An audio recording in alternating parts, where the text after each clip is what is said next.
Okay, so let's start with chapter 5.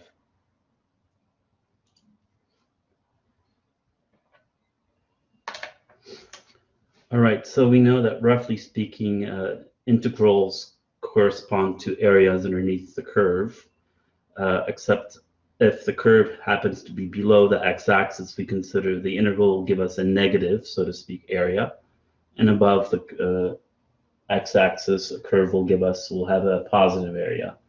So we should be able to do basic geometric things like this.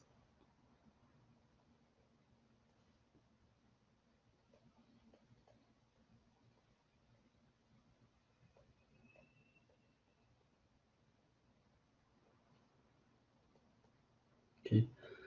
And without knowing the antiderivative, we should apply a geometric interpretation of the integral, together, of course, with properties of integrals. Of course, one property is that if you integrate terms, so plus or minus terms, then you can just integrate term by term.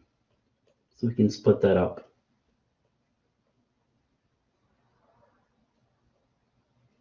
And that should be a minus, of course. Okay.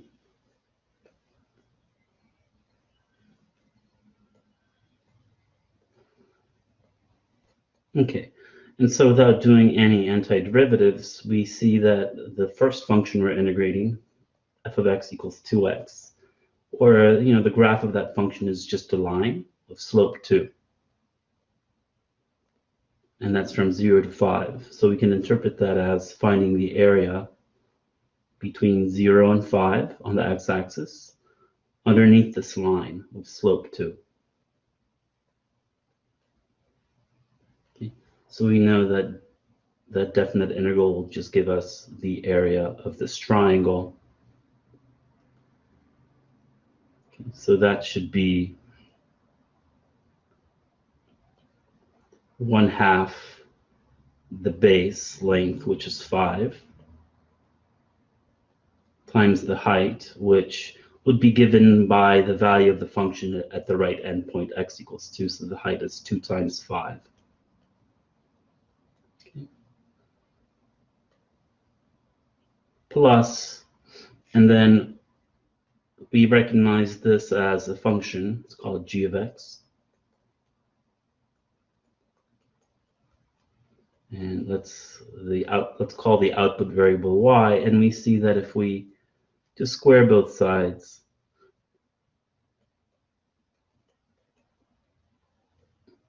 oops, I said square both sides, so that got rid of the square root.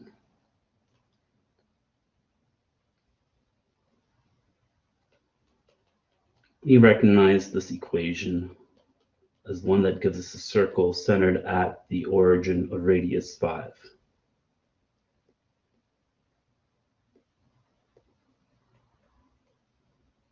But of course here y is positive, and we're only interested about the function on the interval from 0 to 5. So that's going to give us the area between 0 and 5 underneath the upper semicircle. So that's the quarter area of a circle. So that would be 1/4 of pi and then radius squared. Okay. So that's, of course, 25 plus whatever this number might be. Okay, so when I finish an example, I'll look over in chat just to make sure everybody's okay. All right. Okay. So another quick example, just to remind us that curves underneath the x-axis, when you integrate, you get a negative value. So suppose we need to integrate from 0 to 5. We're integrating the function 2 minus the absolute value of x minus 3. Okay. Now we could break this up into 2 different terms. This is one way to approach it. right? Because we have minus.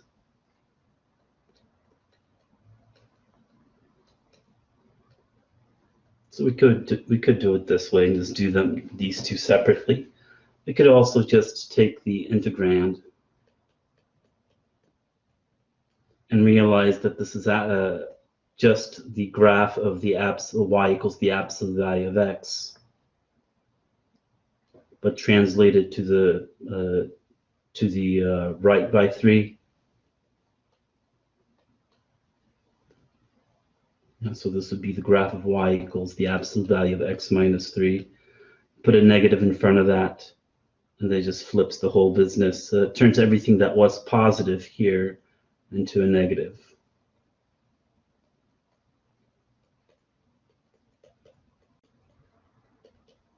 And finally, we can add 2, which just shifts everything upward by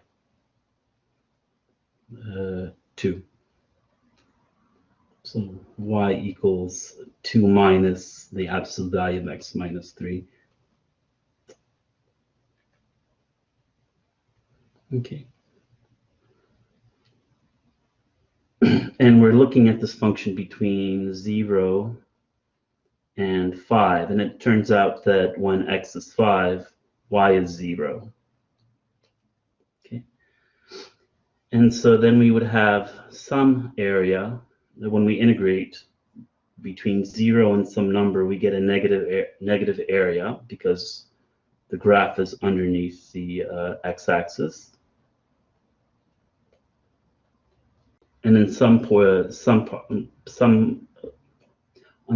on a different interval, the graph is above the x-axis. That would be positive.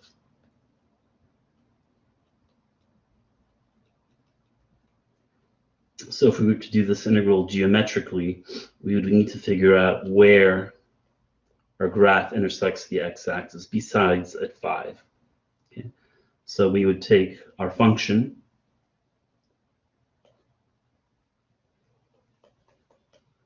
and set it equal to 0 to find the x-intercept. And we know that if the absolute value of x minus 3 is 2, then x minus 3 itself is either plus or minus 2. Either way, the absolute value would be positive 2. Then you add 3 to both sides of the equation, and you find that x is either 5, that's 3 plus 2, or 1, 3 minus 2. So this is 1. So we can then think of this as the integral. Let me see if I can zoom out. Okay. We can think of this as the integral from 0 to 1.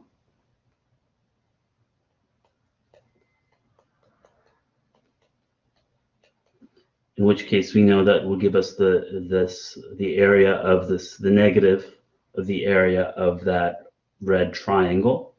So that would be when x is 0. This is negative 1. So it's a triangle where the base and the height are both 1. So the area would be 1/2 base height. Okay. And then the integral from 1 to 5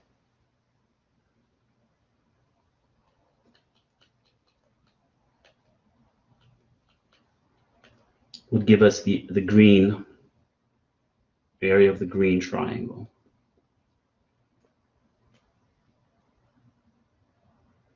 Okay, so maybe I should color code that. Okay, so the base length here is 5 minus 1, that's 4. The height would be given from at the midpoint when x is 3, the height would be 2.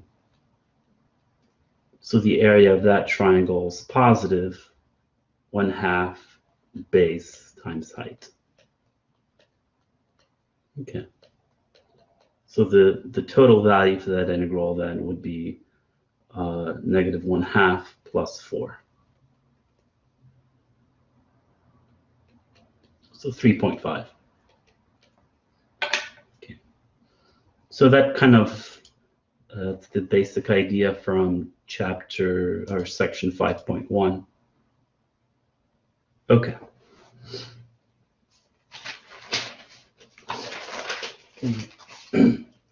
Now let's move over to this idea of from section 5.2 of the definite integral being the limit of a Riemann sum. So we have the graph of some function. And the idea is that we want to break up the interval into subintervals, the interval between a and b into subintervals, n of them, right? So, and the length of each interval, delta x, would be the length of the big interval divided by how many subintervals we want. Okay, and then we choose some value in between each, or in each from each interval, to plug into our function. Okay, that would give us, and so the value of the function at xi times the base length of this rectangle gives us the area of the rectangle, right? And the idea is that if you add up the rectangles, the total areas, so if you sum over all rectangles as I goes from 1 to n, the area of the rectangles is the height of the rectangle, the function evaluated at some point in that interval, times delta x, I guess in general. Okay, and then if the function is integrable, then if you take the limit as n goes to infinity, so as you make the partition of your interval from a to b finer and finer, this will converge the definite integral from a to b of the function at x. So xi just becomes x, and delta x becomes dx. Okay, so for example, I could ask you to evaluate the following limit as n goes to infinity. And here we have the sum as I goes from 1 to n, and then we have, let's say, natural log of xi, say squared over xi times delta xi on the interval from 1 to e. Okay. Now, I can't evaluate this sum and its limit directly, but I know the connection to the definite integral. So this will correspond at the limit to the integral from a to b, so from 1 to e. Okay, this becomes the function that you're integrating.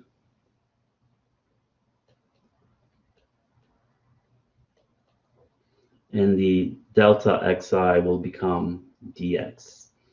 And now we can use a simple U-substitution. Well, okay, that turned green late.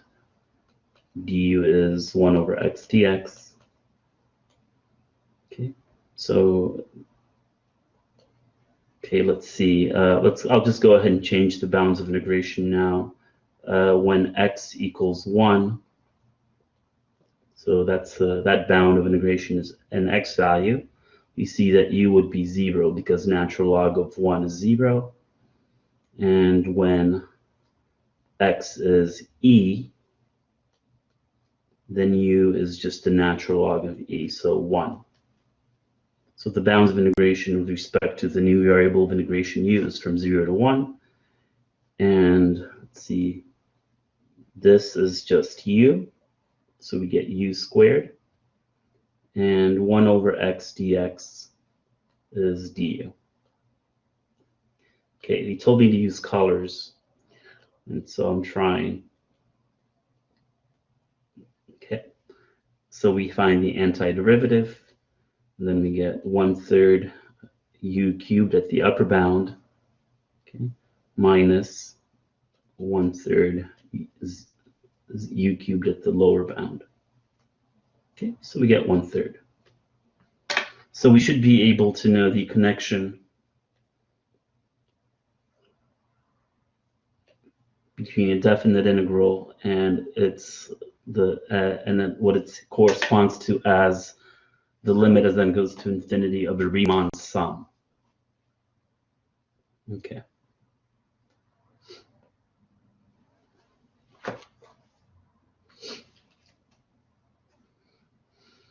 Okay, now let's go to, let me check chat, because I'm using a tablet, so I can't see the chat. Why does xi and delta xi change to x and dx?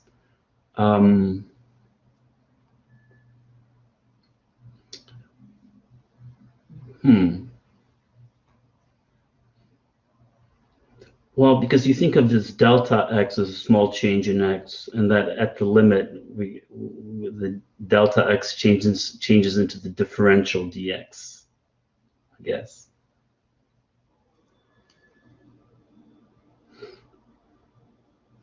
Okay, so changing the bounds of integration, I didn't have to do that, right? So if I revisit this integral, oh, sorry. So if we revisit this integral, I could have said, consider the indefinite integral. So remember, definite integral has bounds of integration. Indefinite integrals don't. I could have said, just consider the indefinite integral. Okay, and then do the U-substitution and then get an antiderivative. So that would be 1/3 u, which is really log cubed, right? Up to a constant of integration. Okay, so I could have just dropped the bounds of integration, found the antiderivative, and plugged in the original bounds, right? So I do all the work of differentiating without worrying the bounds when I change from x as the variable of integration to u as the variable of integration. Okay. And then indeed we get the same result. We get, right, so now I'm plugging in the x bounds of integration, and we still get 1/3. But if I just try the definite integral, oh my gosh, okay, 1 second, something, okay. And I change to the U-substitution, and I have u as my new variable of integration. Then if I'm going to write down bounds of integration down at all, they better be u values. So here x was 1, x is e at the upper bound. So when I do the integral with respect to u, if I'm going to write down bounds at all, they better be u values, right? So the bounds of integration are always values of the variable of integration.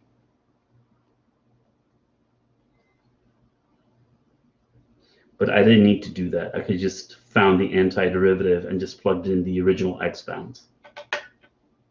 Okay.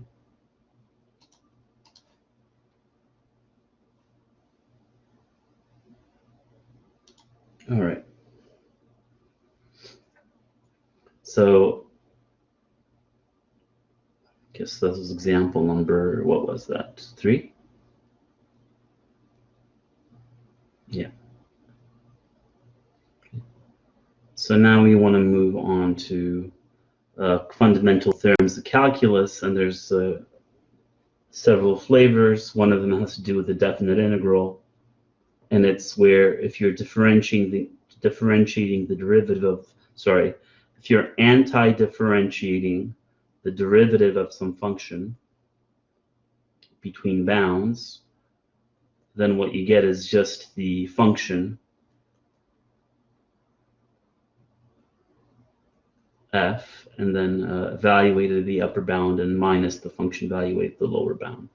I mean, so that's one flavor of the fundamental theorem of calculus. Okay, and that's really says nothing, but you all are familiar with this. So we recognize that 3x squared is the derivative of some function. That function happens to be x cubed. So by this flavor of the fundamental theorem of calculus, it should just be x cubed, the antiderivative, evaluated the upper bound minus the lower bound. Okay, but the other flavor that of fundamental theorem of calculus, which is more interesting, is the one where if you define a function of x called big F, and you have a definite integral from 0 to x, and you're integrating some function, let's call it a little f of t. Okay, then doing this integral from 0 to x to give you a function of x, and then differentiating that function just returns the function you were anti-differentiating at the upper bound. Okay, and so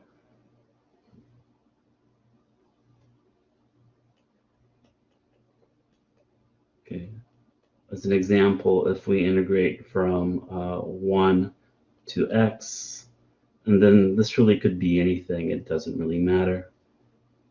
Preferably something that we don't, right?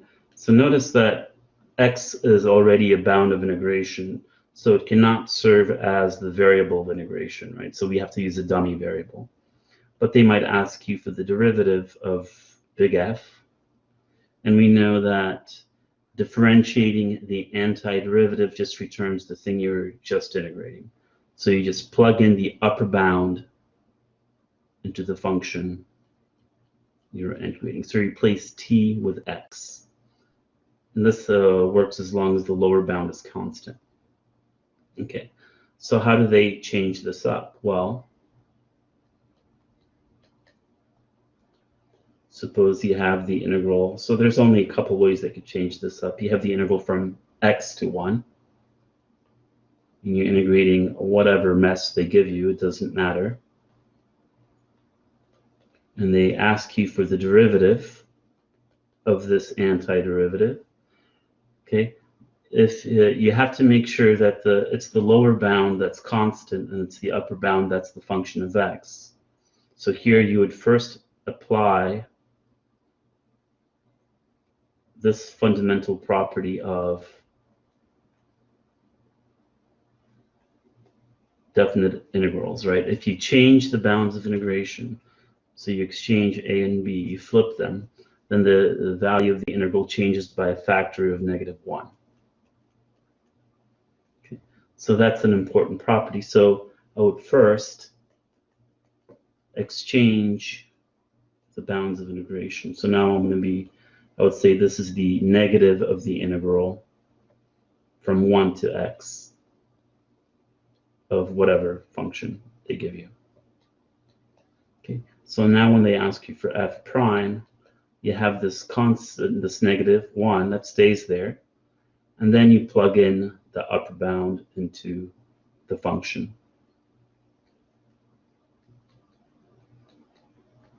Okay. And of course, they could also, if they do a problem like this, it would probably be where they have, instead of just x in the numerator, they have a function of x. So let's say they have tangent of x. Okay. Yeah, let's just say it's tangent of x. Okay.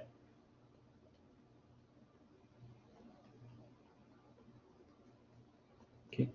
So here, when you differentiate, it's still the fundamental theorem of calculus where you plug in that upper bound, which is a function of x, into the function you were just anti-differentiating.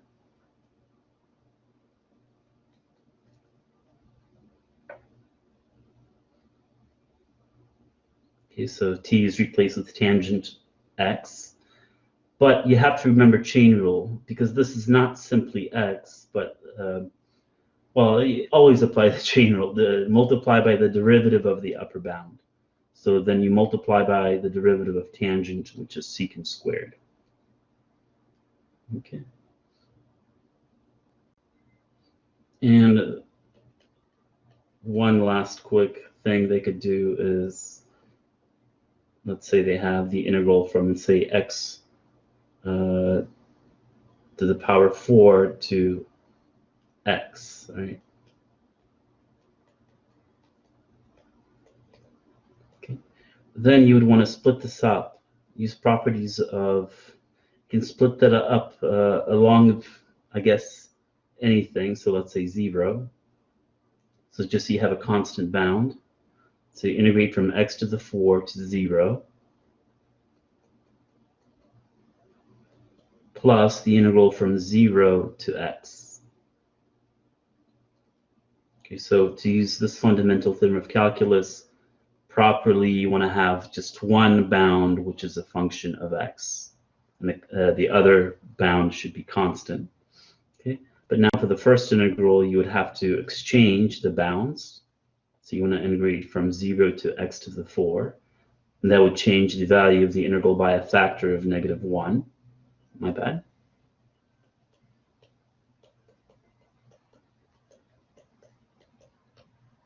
All right.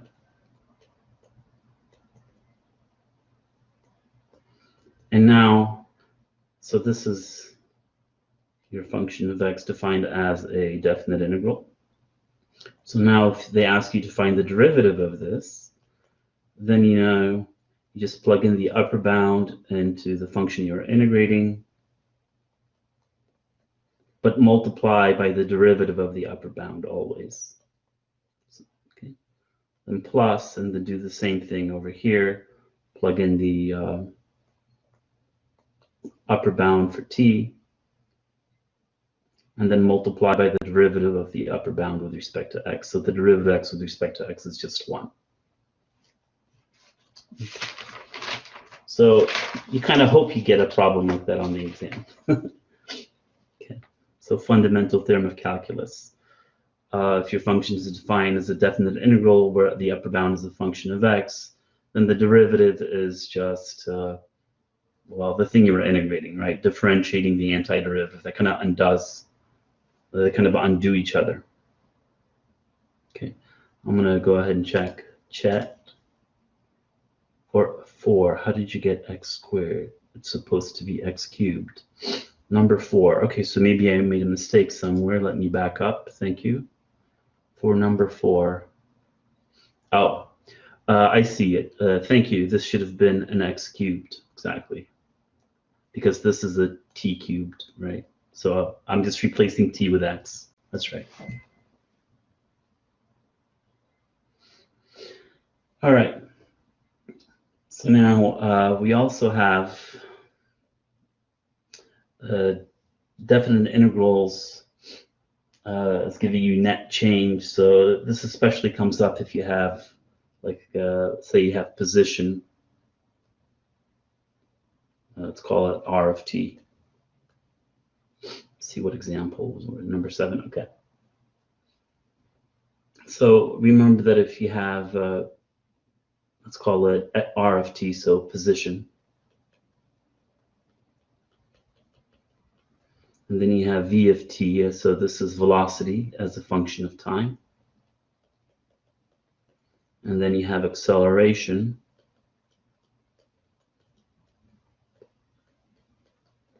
Okay.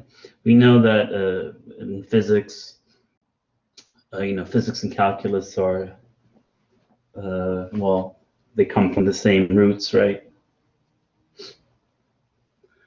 Well, part of calculus does. So we know that there's a relationship between position and velocity, right? So it's the derivative relationship. So differentiate position with respect to time, and you get velocity. And in turn, if you differentiate velocity with respect to time, you get acceleration. Okay. But if you want to go the other way, then you have to anti-differentiate, and that's what this chapter is about. It's about anti-differentiating. So you anti-differentiate acceleration with respect to time, and you get velocity up to a constant. That's key. Up to a constant, you get an arbitrary constant of integration. And then if you anti-differentiate velocity with respect to time, you get position. Okay. So let's, for example, let's look at somebody gives you, so this is like a pretend, one-dimensional, something moves on just on the x-axis, and they're giving you acceleration. And they tell you that at time 0, so think of that as initially, right? At time 0, velocity happens to be -3. And they ask 2 questions. Let's call it A and B. So, no, it's fine. Okay. What is the total displacement?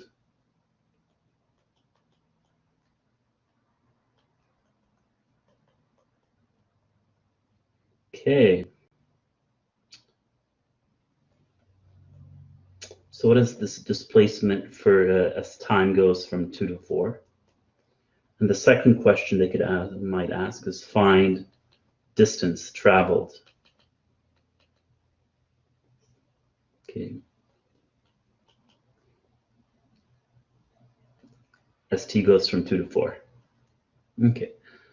So displacement, we recall, is just a change in position, right? Change in position.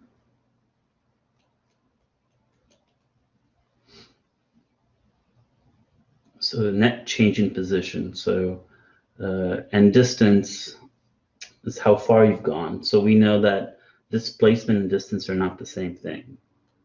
So for displacement, we just want the net change and its derivative, so velocity. So it's going to be the integral as t goes from 2 to 4. And to get change in position, we want to integrate velocity. Okay, but what is velocity, right? Well, we know that acceleration is given. It's 2t minus 2. So velocity is the antiderivative of acceleration. So 2t minus 2. So when we anti-differentiate, we get t squared minus 2t plus a constant of integration. Okay, and this is this constant of integration is the reason they gave us this initial condition for velocity. They're telling us that when t is 0, t is 0, got ahead of myself, velocity is 3. Okay, so this allows us to actually figure out what this constant of integration is for that particular initial condition. So replace v with 3 and t with 0, and we see that the constant of integration has to be 3. Okay, so now we have velocity as a function of time.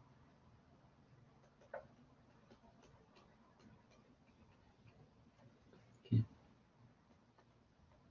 So now we can find the net displacement, change in position, by integrating velocity.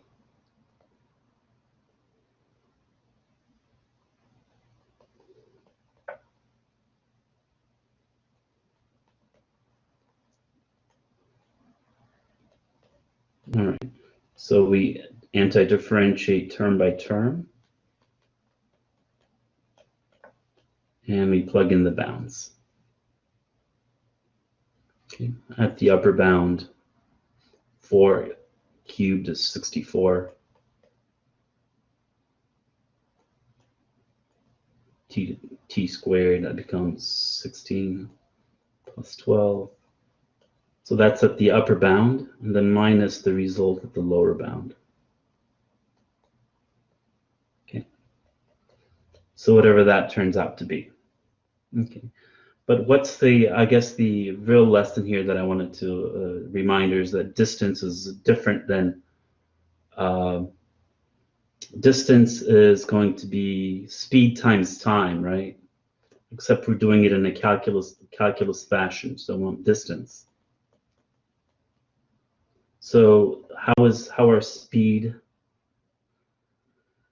and velocity related? Well, speed is the magnitude or absolute value of velocity.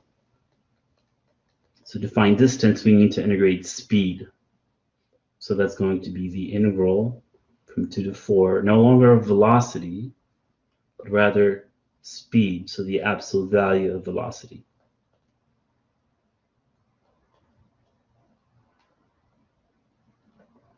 So distance traveled is always going to be non-negative, right? But displacement could be positive, negative, 0. Okay. My stylus is acting up. Sorry. Okay. Let me just try to change style. I'm going to change my stylus here. Maybe this will work better. Okay. So here we have the absolute value of velocity. Okay. So we have to then break this up, break up the integral according to where this is, according to the absolute value here. So when this is negative and positive.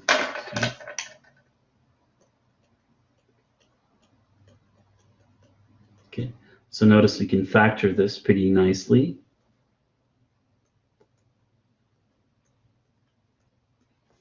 Okay. So if you look at the time interval,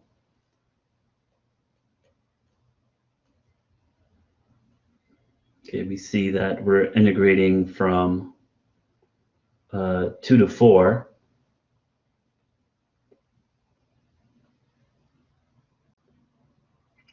Oh, that's kind of boring on my part. I didn't think this through too well. Our interval of integration is from 2 to 4. So is velocity going to be positive or negative there? It's going to be positive. We know that our velocity function, if we choose test points, okay, is going to be positive over here, positive on this interval, but negative on this interval. So our it just happens because I didn't think it through, because I'm trying to make a point, and that I could drop the absolute value bars, right? Because velocity was positive on the interval from 2 to 4. Okay. And of course, so just a thought experiment, if I were integrating from 0 to 2 to get distance, I would have to break that up into an integral from 0 to 1. And I would take the negative of this velocity, which happens to be negative on that interval, right here.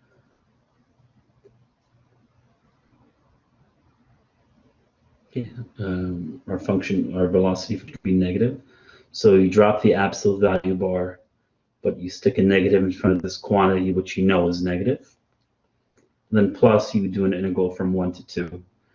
And here, from 1 to 2, the velocity is positive, so you just drop the absolute value bar, because the thing inside the absolute value bar is positive already.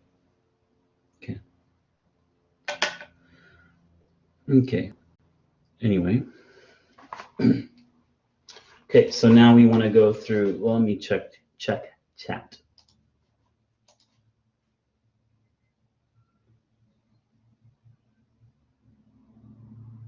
C is equal to -3, you said?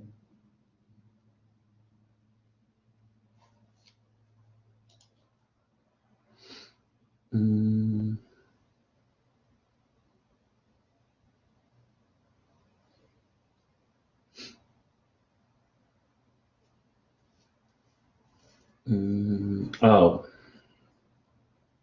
I see.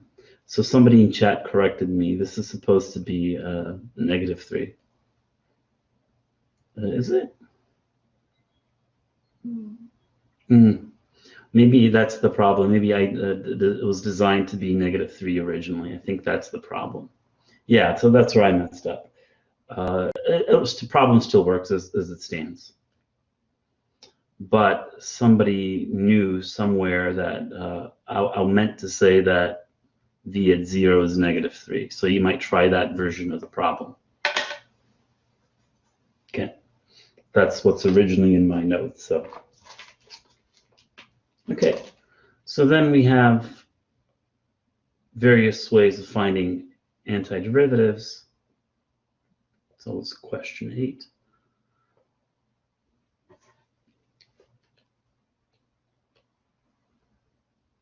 Okay, so using properties, sometimes we can just simply algebraically simplify something before finding antiderivatives. So let me grab my example here. Okay. So suppose we want to find the antiderivative of tangent squared of x plus tangent times cosine squared plus tangent times secant squared. It's all divided by cosine squared. Okay. So especially if you have exactly one term in the denominator, it might be worth dividing each term in the numerator by that single term in the denominator to see if each term then is easier to integrate. So just break this up into 3 separate integrals, right? Divide each term on top by the cosine squared.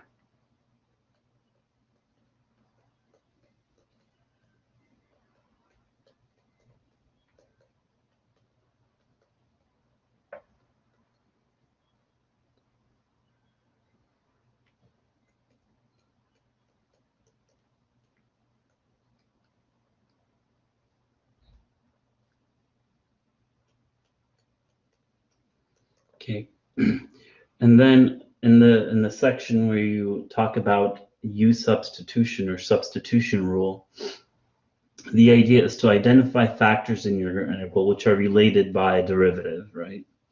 So here I'm going to first write this as tangent squared, and then 1 over cosine squared is secant squared. In the second integral, the cosines just cancel. And in this integral, we get tangent times secant to the power 4. Okay.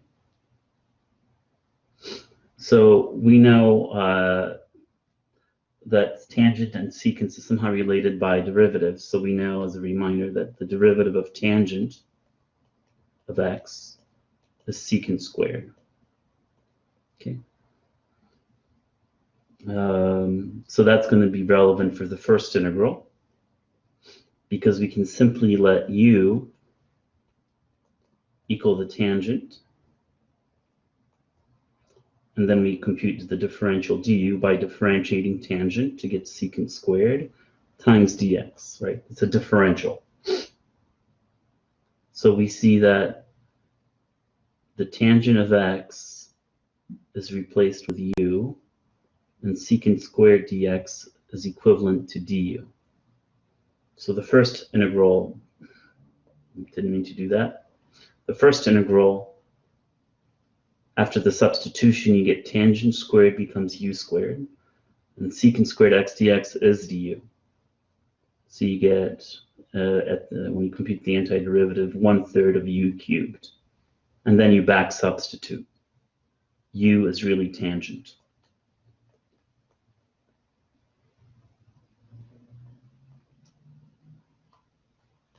So you get tangent cubed. Okay. For the second integral, we notice that I don't know what the antiderivative of tangent is, but I know that tangent can be written in terms of sine and cosine, or cotangent for that matter. And I know there is a derivative relationship between sine and cosine. In particular, over here, we're going to use the fact that the derivative of cosine is negative sine. Okay. So this means that if we let u be the cosine, finding the differential du, we get the derivative of cosine times dx.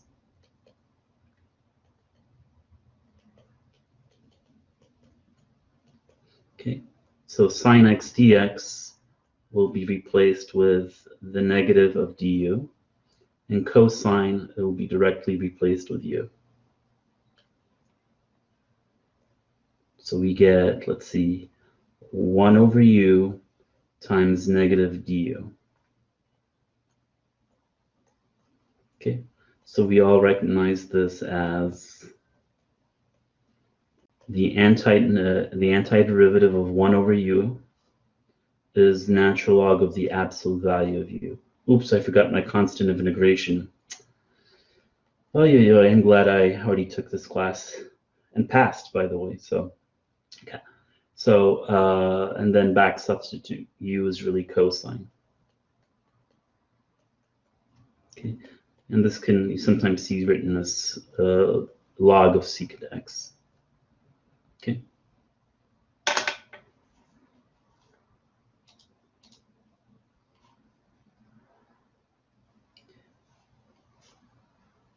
All right. The last integral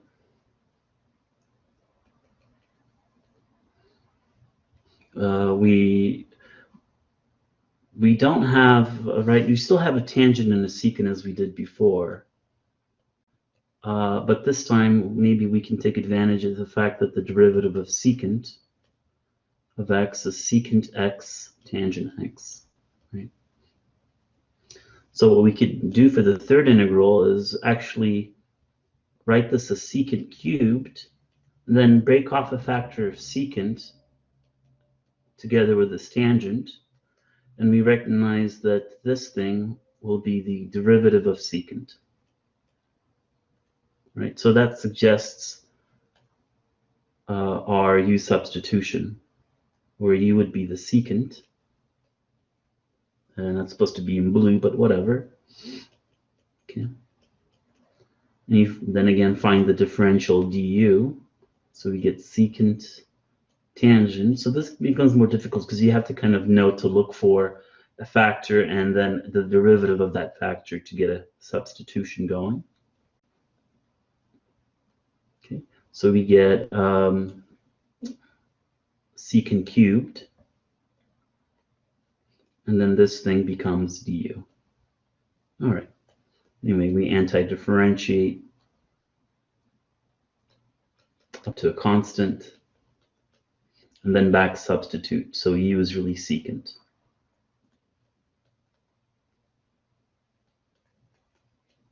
Okay. All right. Another place you see this, by the way, would be something like, again, the same theme. I'm not sure if I'm going to go through it, but you get like x cubed plus 5 square root of x minus 7 all over x. Same idea, right? You have exactly one term in the denominator. So instead of, well, so you just split the sum to 3 separate things, and then you can integrate term by term. And you simplify, and there's a minus there, so minus 7, say. Okay, and after you simplify, then you anti-differentiate. So same idea. So this is 5, and then x to the negative 1/2.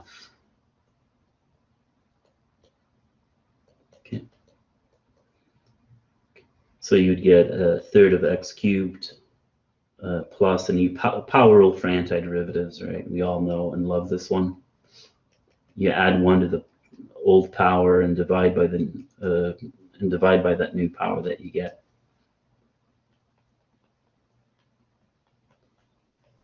And you get natural log of the absolute value of x, and that's up to a constant of integration. So same idea. Okay.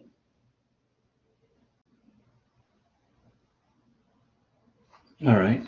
So another place where you see substitution is with exponentials, right? Exponentials are these kind of special functions where if you differentiate them, you get it back. So we might have something like e to the, let's say, 4x, and this might be, let's make it 7 because why not?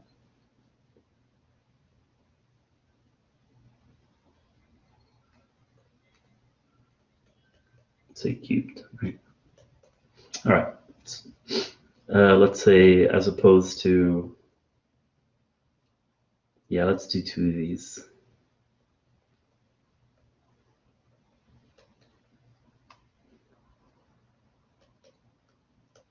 Okay.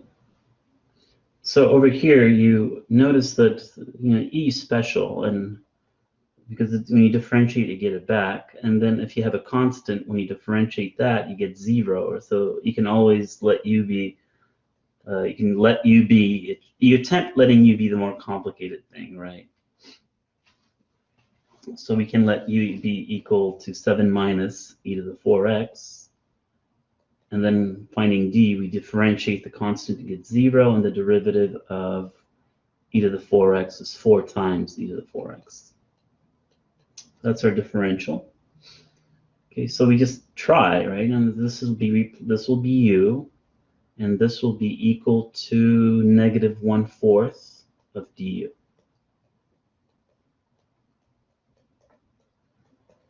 Right? That's okay. So completing the substitution, this e to the 4x dx becomes negative 1/4, which is a constant, so I'll pull it outside, du. And the denominator we get u cubed.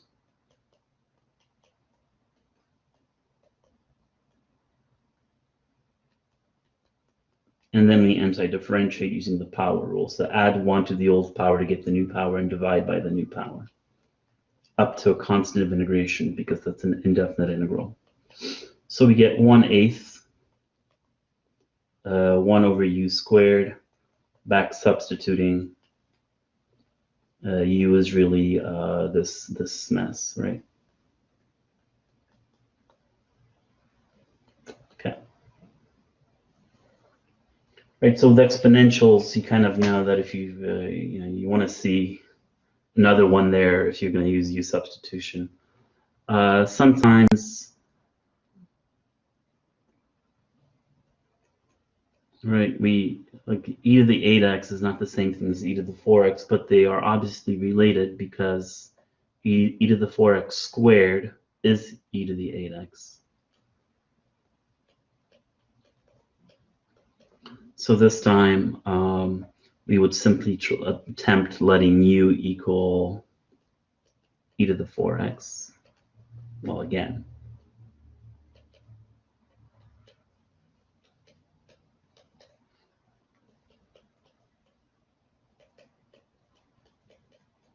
Okay.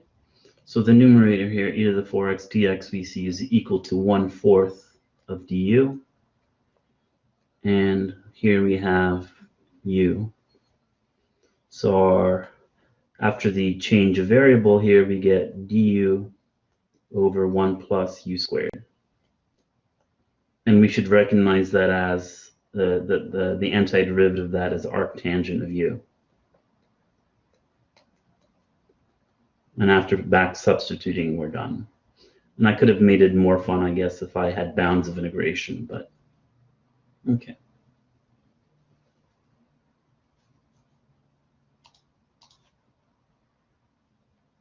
Okay, Why didn't you drop the negative?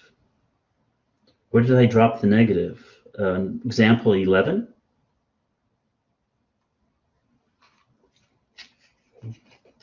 Huh. Is it example 11 that I dropped the negative?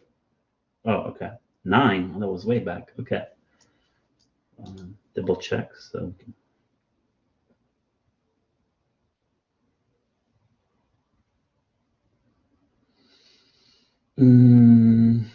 Oh, yeah. Okay. So sorry. Yeah. Right. I'm thinking you're referring to this business right here. I think that's what you're referring to. I just use properties of log, so I have minus log of u is the same as log of u to the negative 1, right? So if you'd like a minus log of cosine is the same as natural log of cosine to the negative 1, which is just the reciprocal of cosine. And we know the reciprocal of cosine is secant. Okay. I think that's what you're referring to. Okay. All right. So what else can we have?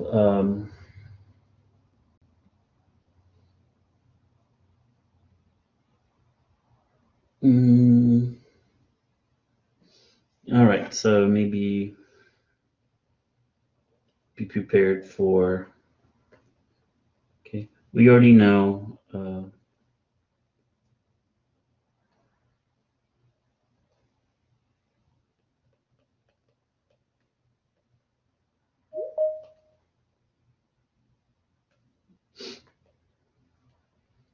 You've probably already seen that. I'm sure. I know you've seen this, but let's say let's compare it to the integrals arc cosine. Arc sine 0, 0.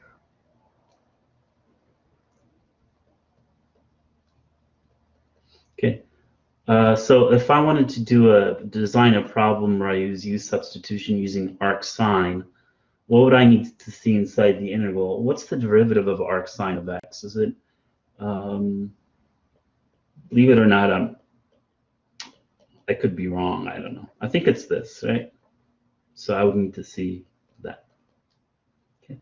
So recognize that if you have, you haven't learned too many integration techniques. So if you have arctangent, you better see the derivative of it somewhere. So of course here for arctangent, we let u be the arctangent because we recognize that we see the differential or the derivative, if you will, of arctangent on our integral. So this is u, and this would be du.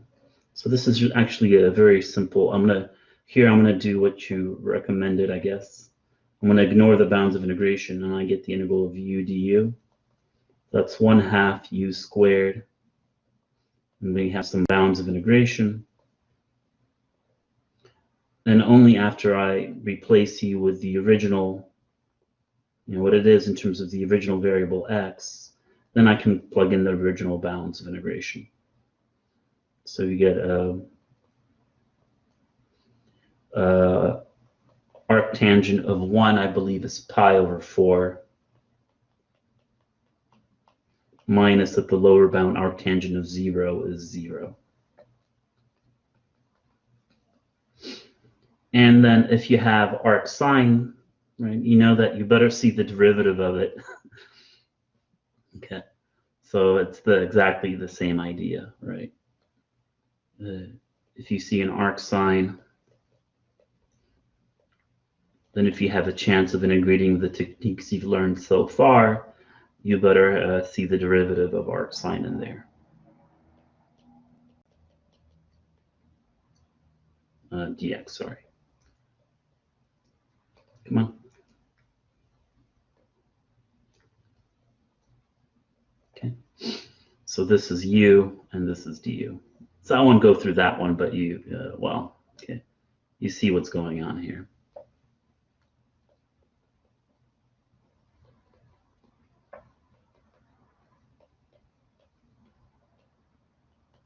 whatever that might be.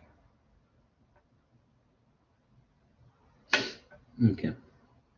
What is arcsine of 1? It's pi over 2.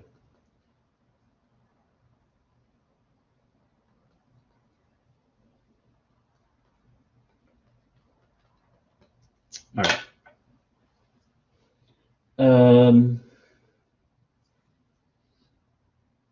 Another thing you might have seen in terms of change of variable or substitution, as they say, is things like an exponential, but you don't see another exponential. So suppose we have square root of x over here, and then we have square root of x in the denominator. So this should be similar to problems like this, right? So what's outstanding here is that the derivative of the exponent in your exponential function, so to speak, is also inside your integral. So you see that if we simply try to simplify the exponent by lumping it into a new variable u, and we just tried finding the differential,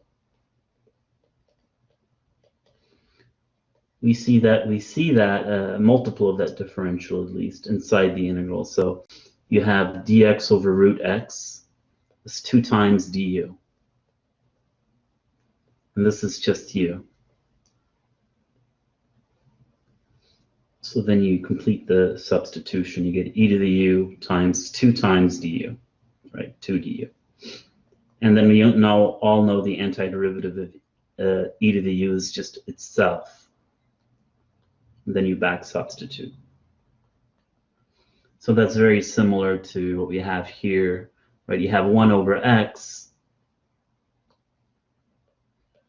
So you simply try to simplify that exponent.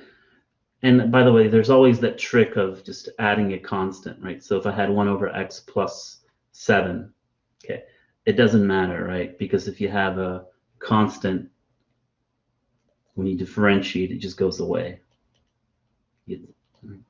So now we see we have e to the u, and then dx over x squared, because I don't know how to differentiate, apparently. Dx over x squared is equal to the negative of du.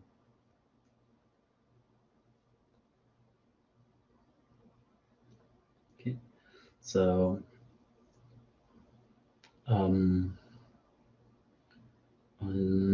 yeah, all right, well, e to the u, and then negative du.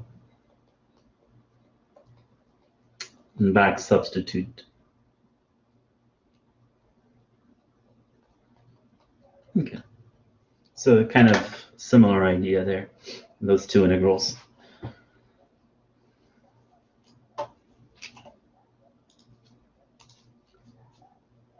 Isn't 1/2? Yeah, I'm sure it simplifies.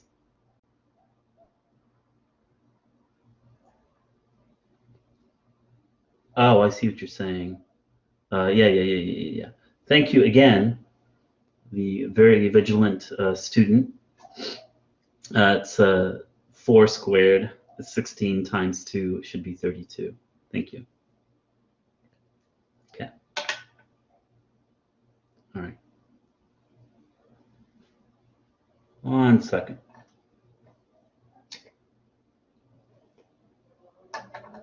All right. So where, in what other circumstances can substitution be used? If that was number 12, I guess. 12 and 13, oh well. So I'll be looking at number 13. That's sometimes if you have,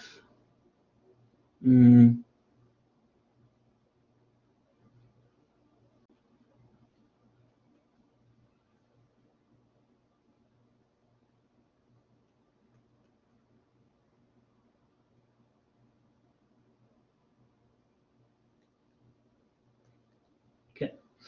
So that's, sometimes you can just do essentially a shift. So maybe I can make that more interesting, make this a 2.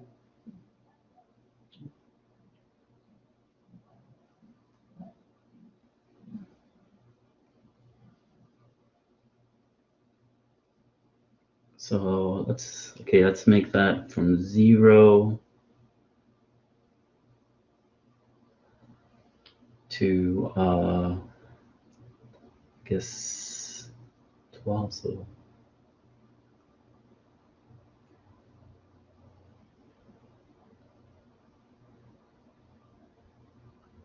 all right. So sometimes with the substitution, you have a denominator, and it's more than one term, right? And so maybe you can try to lump and the complicated expression in the denominator into a single thing. So you just try letting the complicated expression in the denominator be u, and then find du.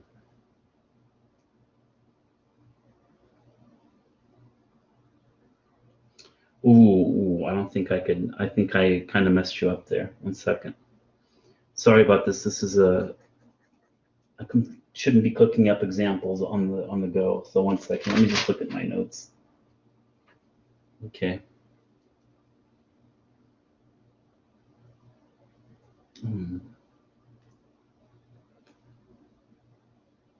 So let's just keep it very simple, I guess. Okay, so I'm just going to keep it really simple. Okay. Okay. So this would be a little bit more complicated. If you try to let the denominator just be u, again, the same idea of lumping the more complicated expression to a single term, and you find du. The problem is that you don't have just a x here, you have a plus 3. So what you can do is actually try to split this up into 2 separate integrals.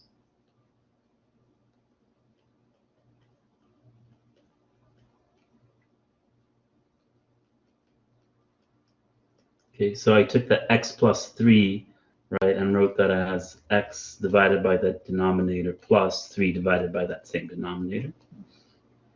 And in the first integral, I can now do this substitution, right? Dx over x squared plus 1.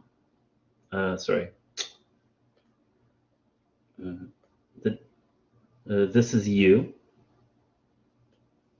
And x dx, I guess, would be half of du if I divide both sides by 2. It's half of du. Okay. So I get 1 over u, and then x dx is half of du. So we get 1/2 natural log of the absolute value of u. And you back substitute. U is really x squared plus 1, so I don't need the absolute value bars, I guess, because that's positive. Now for the second integral, we would just recognize that you can bring out the constant. And what's the antiderivative of 1 over x squared plus 1? Well, it's arctangent, right? Because we know the derivative of arctangent. Okay, so there you go. So I guess it's the lesson lost there. And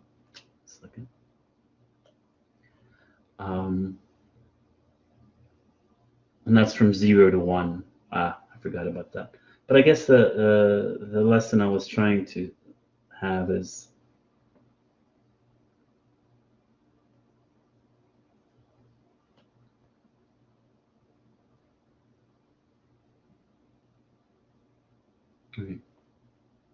so one thing you could do is just expand x plus 3 to the power 9.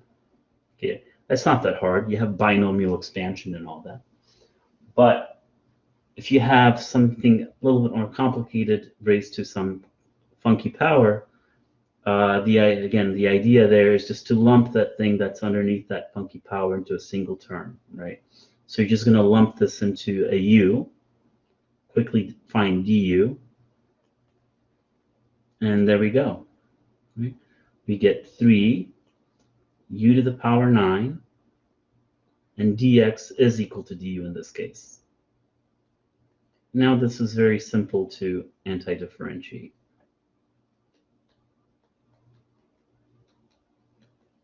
Back substituting.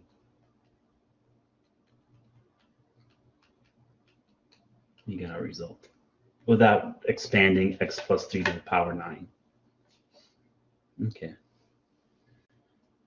So let's see, we need to move on to maybe some applications. Any other substitutions that,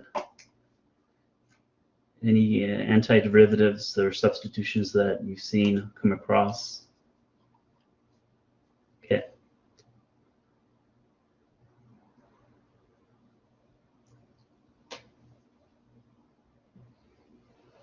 So let's see if I have any other interesting ones.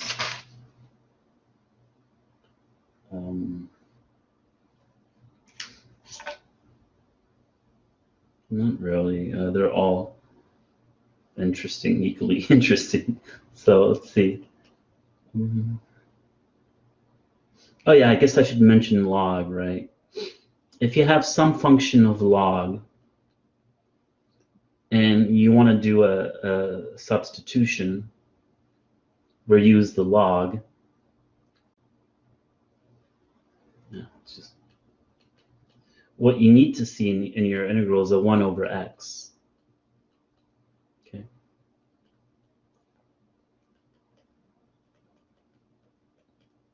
Or maybe you'll see it like that, because we know that the differential du would be the derivative of log dx.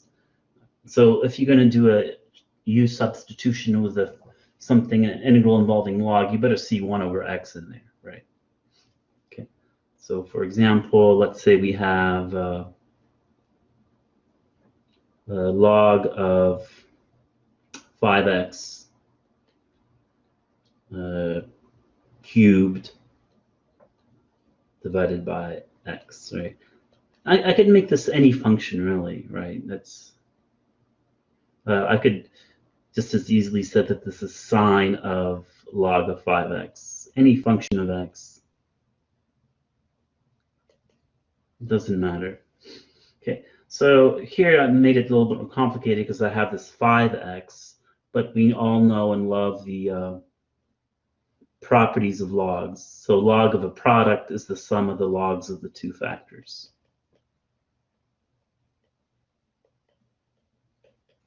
Okay, and then you realize that, okay, I can let u be the log, and I could add in a constant if I want. It doesn't change the substitution, because when I differentiate, log of 5 is a constant, it just goes away. Okay, so I have the dx over x is my du, and the log 5 plus log x is my u. So we get u cubed du, and we all know how to anti-differentiate that using power rule. Back substitute, u is really log 5 plus log x. Maybe more elegantly, that's log of 5x to the power 4. Okay. And I mean, you can play this game all day, right? You can just, any function of log. Okay. And just a reminder, you also have a log of x to the power 5, same idea, use properties of logs first, right? Bring down the power in front of the log, and then do your standard substitution when you have a log. Okay.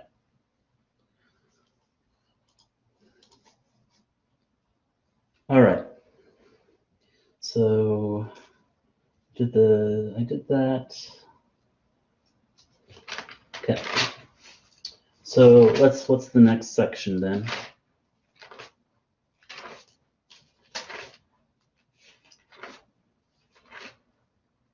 Substitution. So let's look at area between curves. All right. So they might ask you to find the area bounded between two curves. So this is, I guess, section 6.1 then.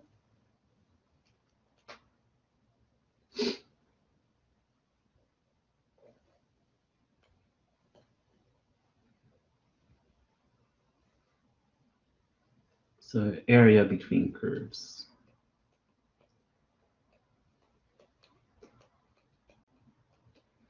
You know, they might say find the area bounded or pinched off, if you will, by the graphs of two functions or curves. So let's say y equals x plus 2 and y equals half of x squared plus half of x plus 1. Okay, so you probably already imagine if you've been around the block with these kind of basic functions, you have some sort of parabola here that opens upward, and you have some line, right? So you have your line and your parabola, and they intersect somewhere, possibly, right? But I'm kind of promising you that they do because they bound an area, and you want to find the area between them. Of course, these pictures depend if your parabola is upward, downward, concave down, then you have to be careful, right?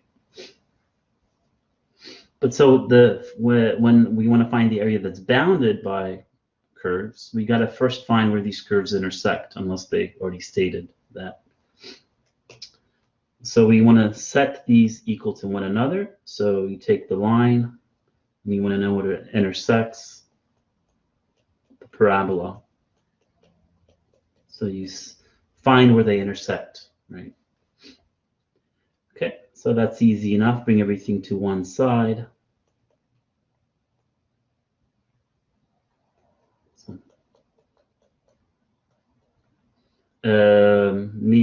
So maybe multiply both sides of the equation by 2, just to get rid of the pesky fractions. And then we can use quadratic formula. I guess in this case we can factor. Okay. So it looks like these intersect at x equals -1 and x equals 2.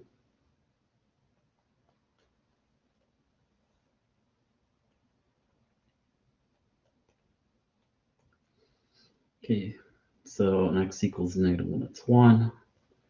When x equals 2, that's 4. Somewhere over yonder. Okay.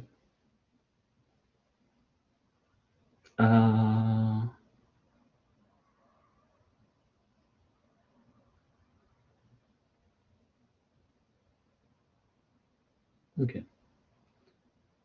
Where is 2x?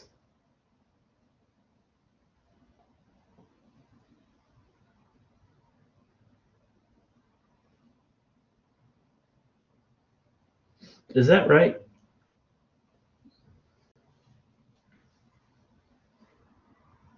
Did I do that right? Oh, okay. Sorry, that was -1. So I hope you're not, I'm recording, this is being recorded and will be posted, so I hope you're not frantically trying to write everything down, because apparently I can't read my own writing, so.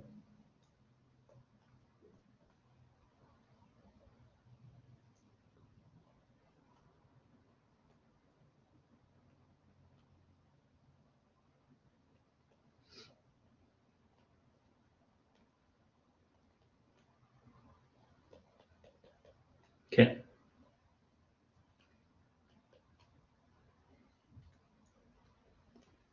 All right. So there we go. That's -2, so that's -4. I did something wrong. I don't know what I did.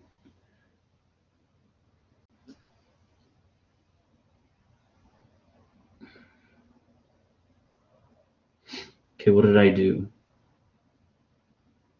-3 multiplied by 2. Yeah, that's right. Okay.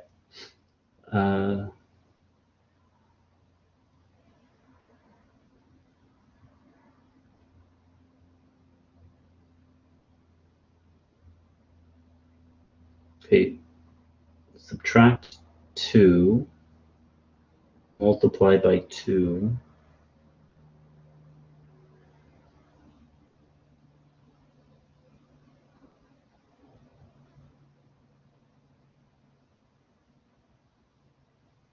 Yeah, that's right. Well, whatever. Okay, so here's our parabola. It should be 5. Okay, and here's our line. Okay, so I apologize for that interlude of incompetence right there. But now, after we find where they intersect, that gives us our bounds of integration, right? So the next thing we want to do is to figure out which function is bigger, because to get area is positive, so we want to take big number for each x. We want to take the bigger curve minus the equation for the smaller curve, so we get a positive value. And then we kind of think of that as adding up these kind of vertical strips to get total area. So you want to make sure you know which function is bigger, and that's simple enough. You just can choose a test point, right? So I could say when x is 0, here y would be 2, and here when x is 0, the same x, y would be -1. So the line is bigger, right? It gives you bigger values on that interval. So you take the equation of the line, the big minus small, use test points to figure out which one's bigger if it's not obvious. So you take the big, so here it's the equation of the line, minus the small, so that's the equation of the parabola.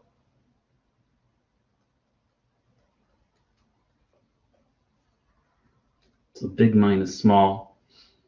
So we figured out where the curves intersect. Okay. And we figured out which function is bigger. So big minus small. Okay. So that will, and then we can simplify and then anti-differentiate.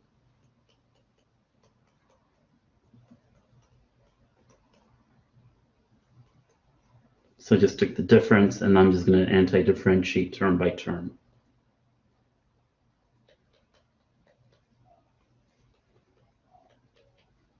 And then plug in the bounds. Okay.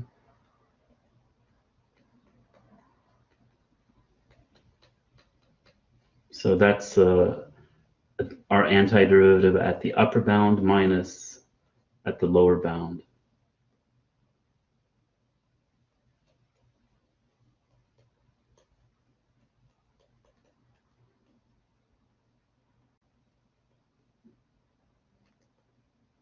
Well, anyway, we're going to get a number out of this, so okay, I'm not going to bother with what it is, but you can evaluate that.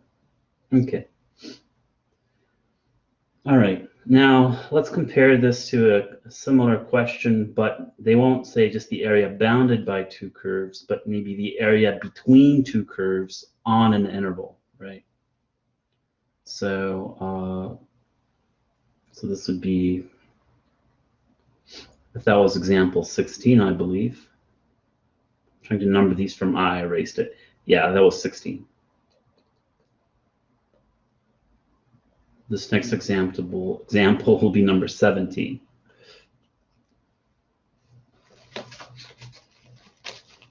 Okay, so find the area that's between the curves on a given interval.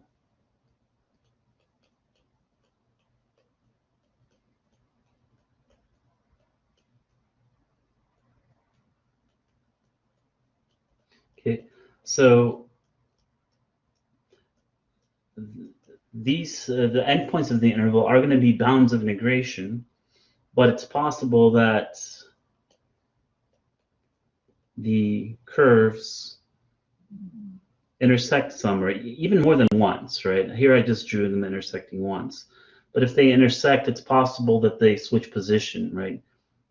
You might have the big one and the small one on one interval, but they might change the relationship, right? So the small becomes the big and vice versa.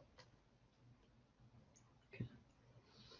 So I guess this is where I should be using.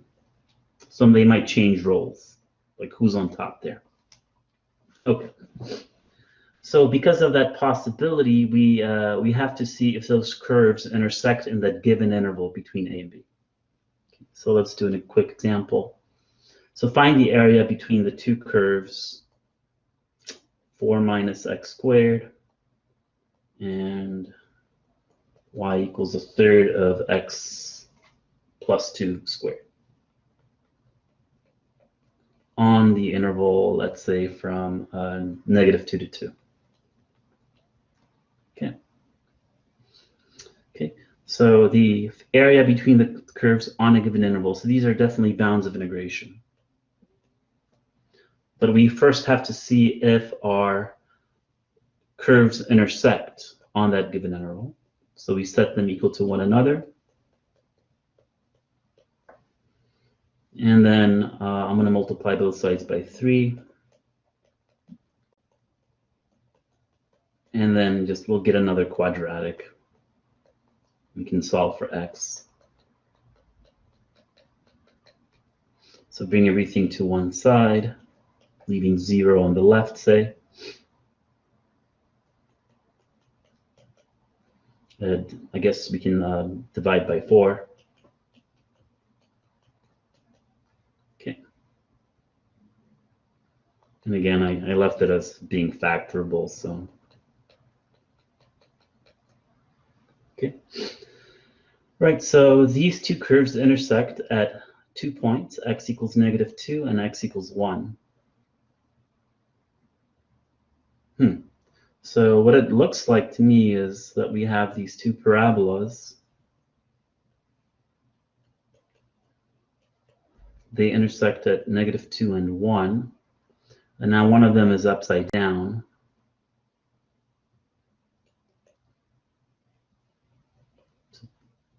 Bad spot to put that. And the other one is right side up, so concave up. So that's -2.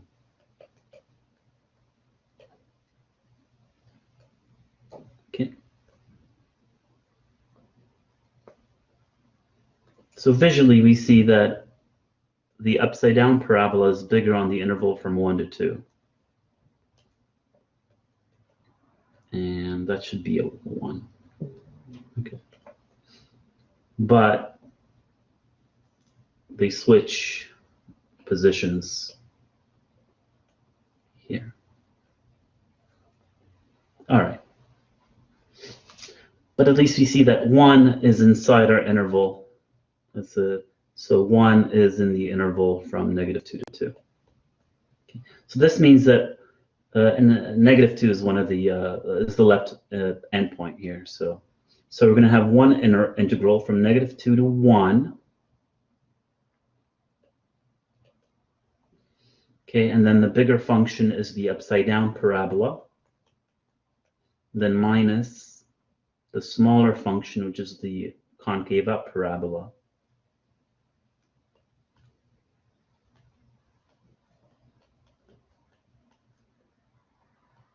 Okay. Then plus the integral from 1 to 2. And this time it's the right side up parabola, which is bigger.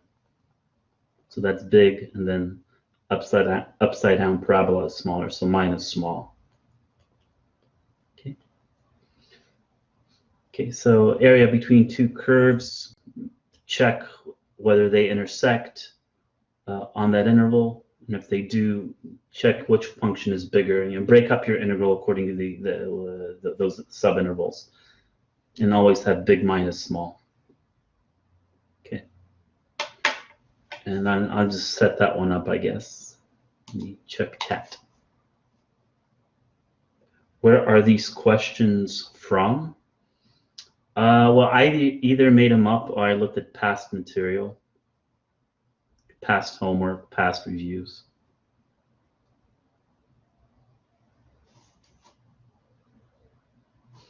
Okay.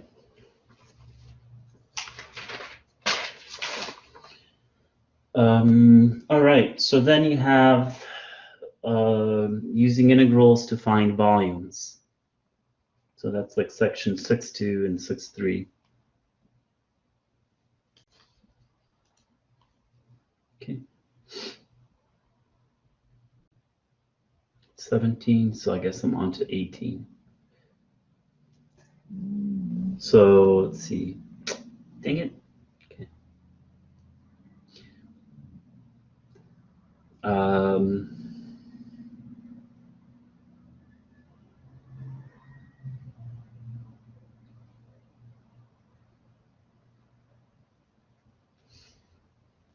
So maybe let's take some function.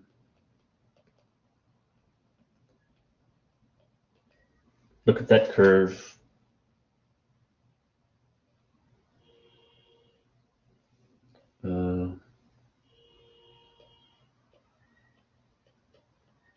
Okay. So we're going to take this curve and we're going to rotate it about various axes and maybe a line. So that would be, let's say, 0 to 4. And so y would go from 0 to g of 4 to 8. So not drawn to scale. My apologies. So you get some sort of curve. Okay.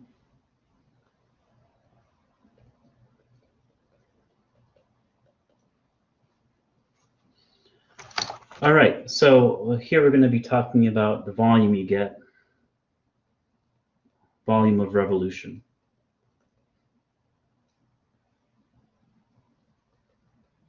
Okay, so we kind of seen this before. So the idea is that we can revolve a curve. You can revolve a curve about x-axis.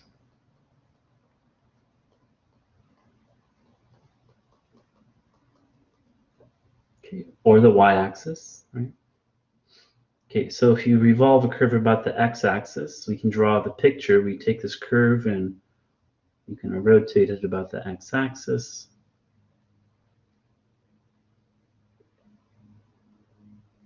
Okay. And you get some sort of volume defined. Okay. And the idea there is geometrically, for a given x, if you take any cross-section of this volume of revolution, you get a disk. Okay. And then we know the area of a disk. So the area of the disk is pi times radius squared. Okay. But then, well, okay. And then if you multiply that, so here, what variable plays the role of the radius? Right. Well, it's the height. The radius is the height. So the radius is given by the y value, or the function of x. Okay. So you're going to get the area of that cross-sectional circle is pi times the radius, which is your y value squared. That's given by x. So here y is given as a function of x. Okay. And then if you multiply that by dx, I guess, what you get is a disk, like a small disk, right? You give the circle a certain thickness by multiplying by dx, and that gives you a differential amount of volume. And the idea now is just to integrate between bounds of x. So maybe I should write x1, x2. These are x bounds, because y is a function of x. And this would give you the total volume of the revolution. Okay.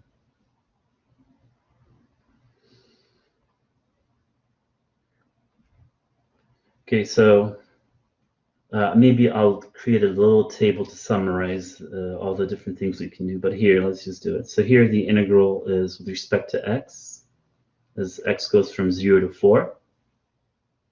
because we were told so. And then we're going to take find the area. Just pi radius squared, where the radius is given by the y value, which is a function of x squared times dx. Okay, so that's a pretty straightforward integral.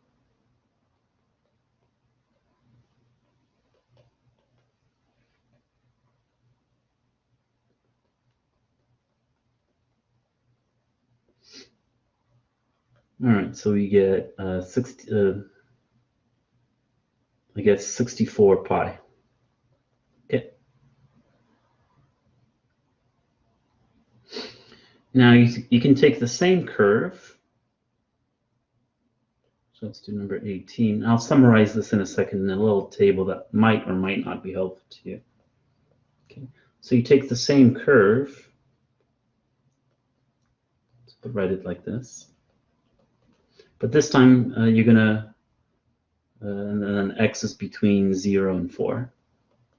But now you're going to rotate about the y-axis.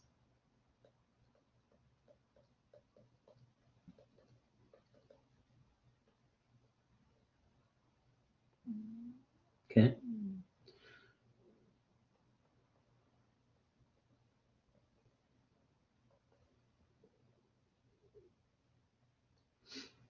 All right, so now when we're rotating, this is about the y-axis. You get a different volume, right? But because it's a volume of rotation, for a given y value, each cross-section is again a circle.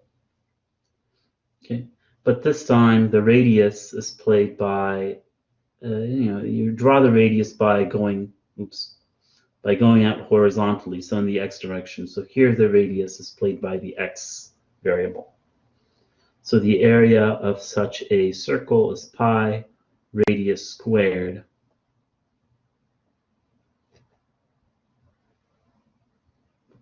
And then you multiply that by, I guess, a dy if you'd like.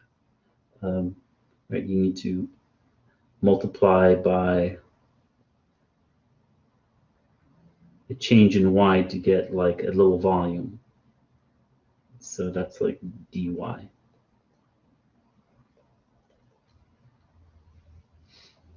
Okay, so here we have two options, right? We could try to write x as a function of y so that we can integrate with respect to y. So that's easy enough. If y is x times square root of x, you can square both sides, and then cube root both sides. So that way you get x as a function of y. And then you can simply replace x with what it's equal to as a function of y, and then integrate with respect to y. Right, so you're just taking these little disks and then adding them up as y changes to get the total volume.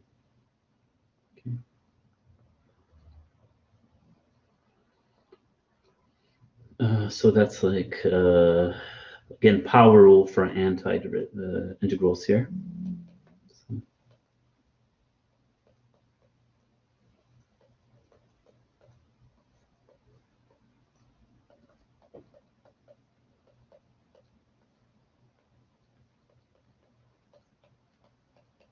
Plug in the bounds, and I get I don't know what. So cube root of 8 is 2.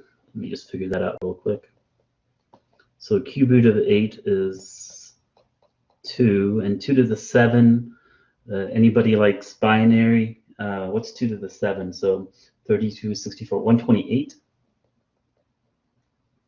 So this is 7/3 pi of 1 times 128. Whatever that is. Okay.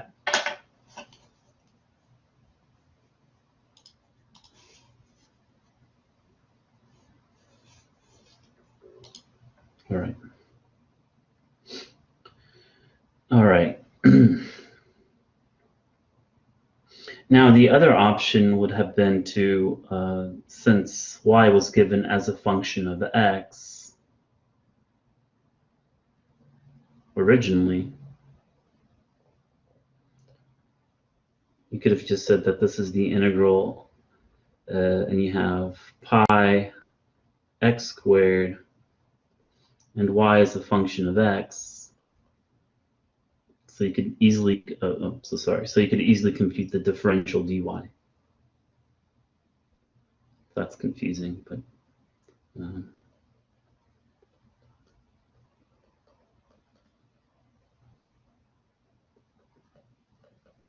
so then dy can be replaced with 3/2 x to the 1/2 dx as x goes from 0 to 4.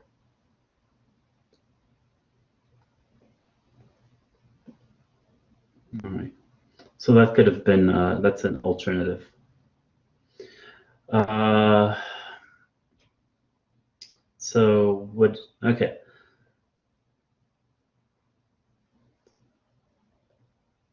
it's best to kind of draw a sketch of what's going on so you know which variable plays the role of the radius. So you could have had,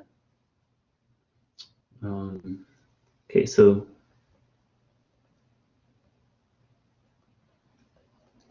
let's consider that curve. And I believe this would be, for my sake, number 20. Okay. Number 20.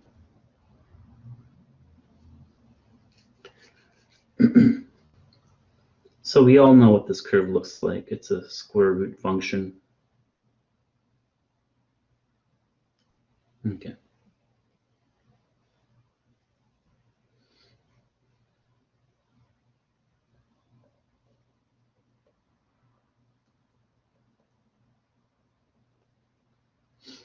So what if you wanted to rotate this curve about, let's just quickly, the x-axis. X is between 0 and 1. Okay.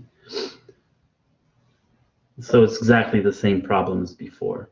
You know that y plays the role of the radius for a cross-sectional circle. So you say the differential volume element would be the area of a circle, or y is the radius, and then you add a little thickness dx. And here y is a function of x. So you can just replace y with what it's equal to in terms of x. And you could integrate with respect to x to get the total volume.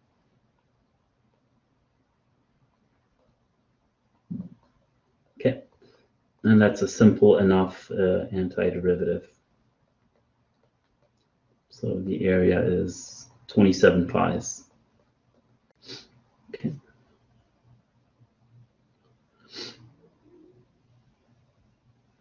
Okay, on the other hand, we could have rotated this object about the y-axis.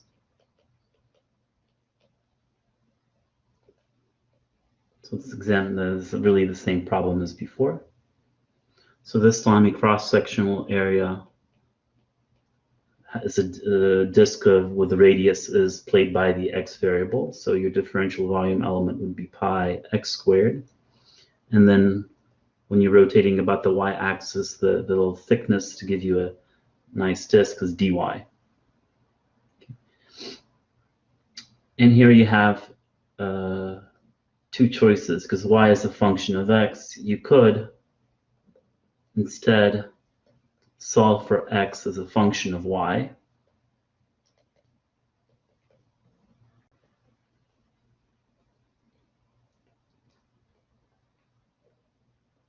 And since x is a function of y, you'd want to then integrate with respect to y. So y would go from 1 to 9 this time. Okay.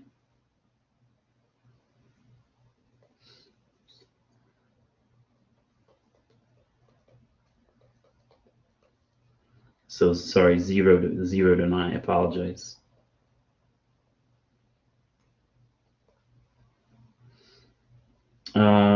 Yeah, it's some powers of 9, so 9 cubed. And I guess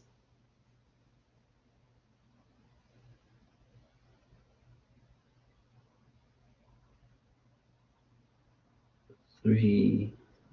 Oh, I did mess that up. That's 243.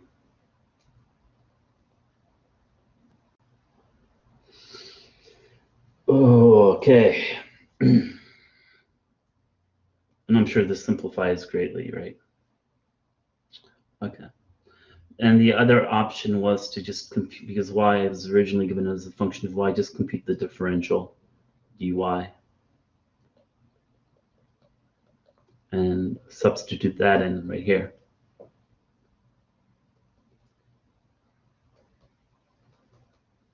And then get the volume by integrating from 0 to 1.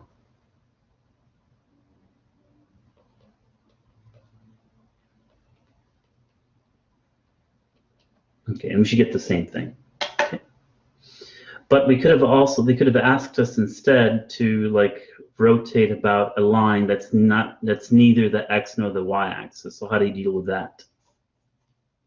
Because that's what I really want to get to.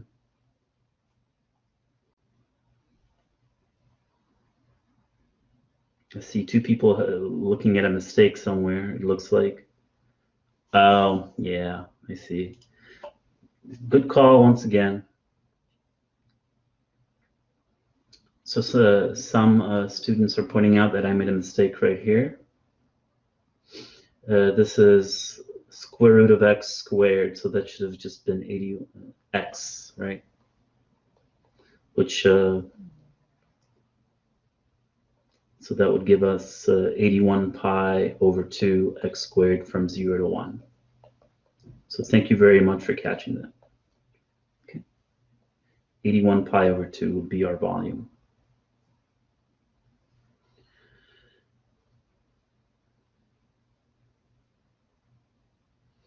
Okay, but what if instead they ask us to rotate this curve about some, say, horizontal line?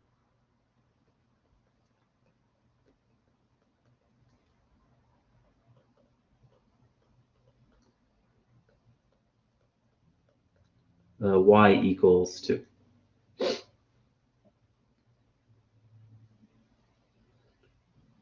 Now the picture doesn't change much. Still have our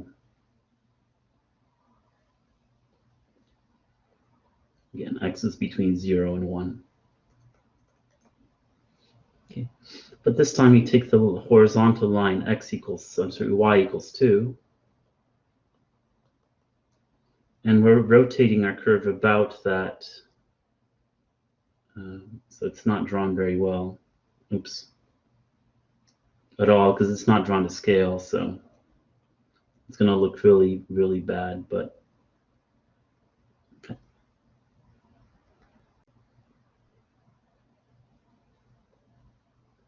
Okay, so you're rotating about this line y equals 2. Okay. So you can still reason geometrically the same exact way. So for a given x, each circle, each cross-section is a disk. Okay, but this time, what expression gives you the radius, right? So we want the area of the disk was pi radius squared, but this time the radius would be the distance between the line y equals 2 and the curve. Okay. So here our radius would be, and it doesn't matter because you're going to be squaring this, but let's say the bigger one. So that's our y equals 9 times square root of x minus the line where y equals 2.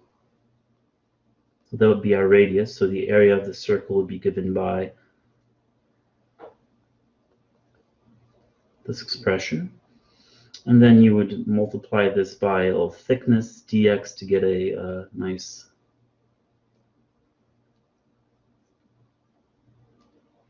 differential volume. And then integrating gives you the total volume, and you would integrate as x goes from 0 to 1. Okay. So your line of rotation can intersect the curve, right? Okay.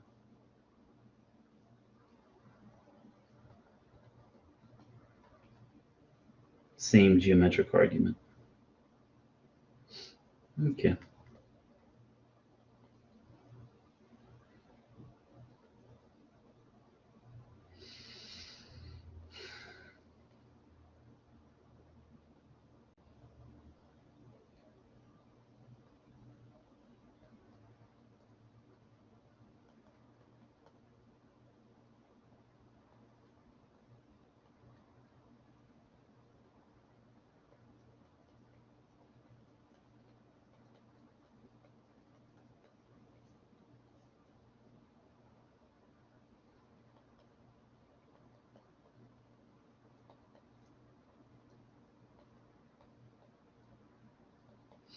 And again, I'm sure this reduces to something.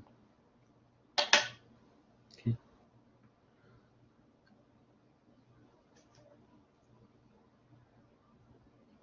All right. So now, also you should try a problem where you take a curve, right, and then you rotate it about a vertical line where x equals a constant, right? As x goes from somewhere to, well, actually, that's be a good problem. Ooh, okay. So let us actually try that really quick, just as for nuance. So, okay, 22. And let's just keep it basic here. Y equals x. And and x is between 1 and 2.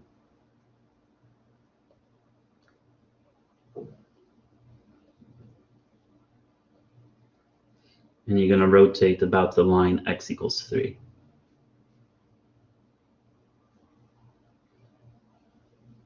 So here I'm keeping it simple just to get the idea across. So you're taking this line, y equals x, and you're just considering it on the interval where x is between 1 and 2. But you're going to rotate this about the line where x equals 3, so the vertical line. Okay. So if you were to rotate that object, you would get some sort of funky looking thing. Okay.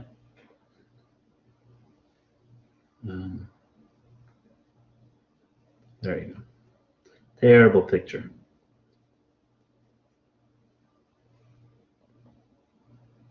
All right.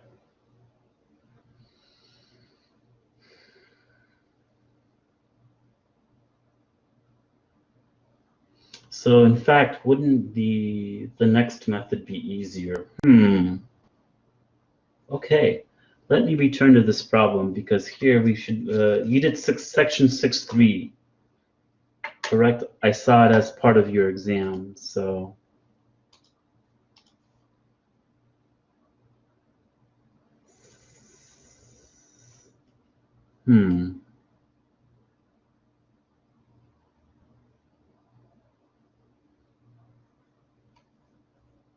So how do we want to do this?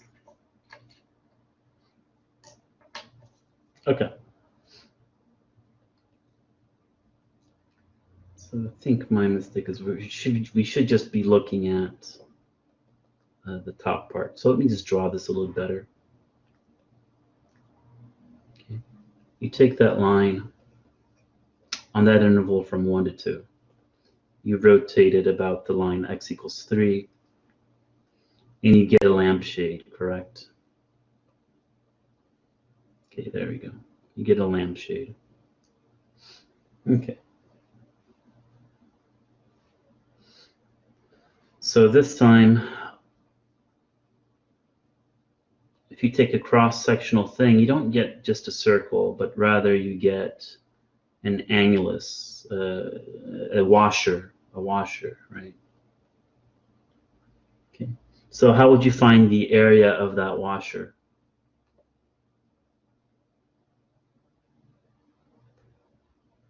So how do you find the area of that washer?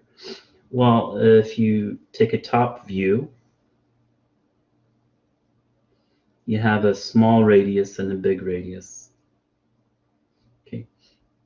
Now the big radius would be the distance between this line and the line x equals 3. Okay. So that would be the y value minus 3. Okay. And so the area of that big circle would be pi times radius squared, but then you want to subtract the area of the middle here. Oops, come on. You want to subtract out the area. So I just want the area of the washer.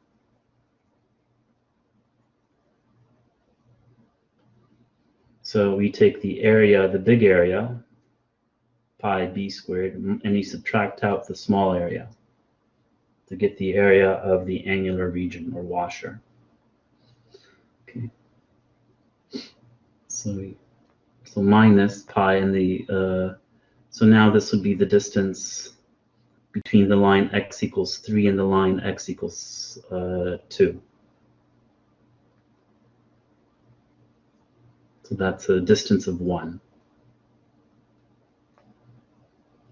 So that gives you the area of a washer. And that would be, sorry, the x component.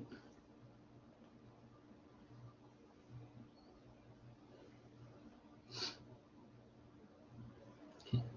And then since you're revolving this about a vertical line, the thickness would be given by the change in y. And that would give you a differential amount of volume. Here we have that y equals x, so we can just replace x with y, x equals y, and then just integrate with respect to y as y goes from 1 to 2. Okay, and then we would get the volume. So let's actually move on to the next example. It's almost time. I need to talk about the shell method, I guess.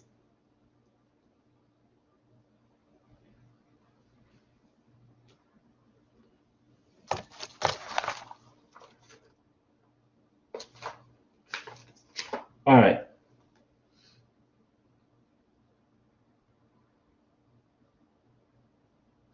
So let's do a problem where we want to take the curve.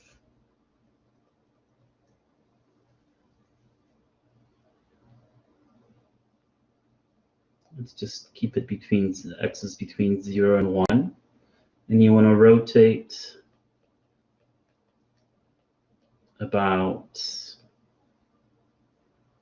the y-axis. Complete revolution. Okay. And we're going to use the shell method, not the washer method. It's shell, or cylindrical shell. Okay. So here the idea is that if you have some curve,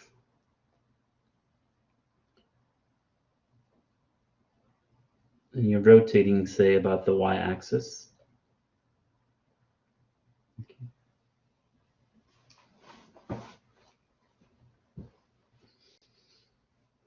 Then for each x, you can define a little area, and then if you rotate that, you get a cylindrical shell.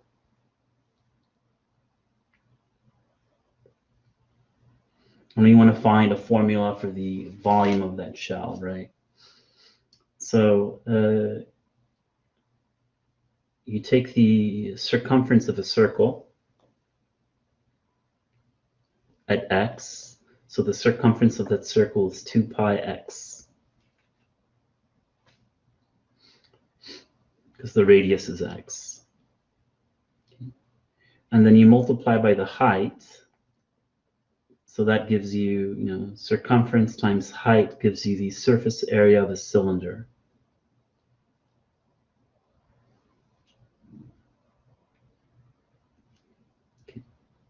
circumference is 2 pi r. And then you multiply that by dx to give it a little breadth, a little thickness there, dx. And then you would integrate over some appropriate interval on the x-axis, because that way you're just adding up little cylindrical volume shells to get the total volume. That's the shell method, right?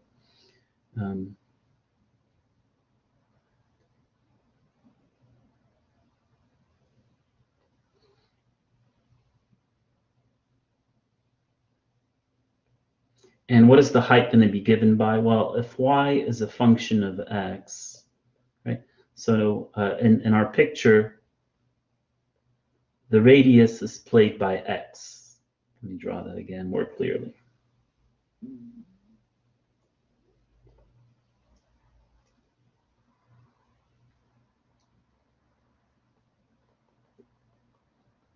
Okay, so you take an x, and so rotating this, x plays the role of the radius for our disk.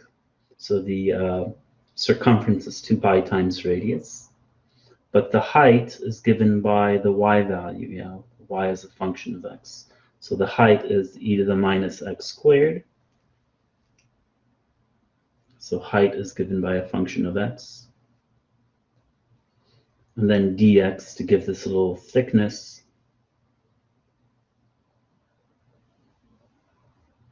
And then we would integrate as x goes from 0 to 1. Okay. Okay, and then we find the antiderivative. So this is a U-substitution, by the way. U is equal to minus x squared. So that du is negative 2x dx. Okay. So I guess I could have left that as, let me write it this way. So 2x dx is negative du. 2x dx, that monstrosity is negative du. And this is u. So you get pi negative e to the u du. I'm leaving the bounds of integration blank, I guess.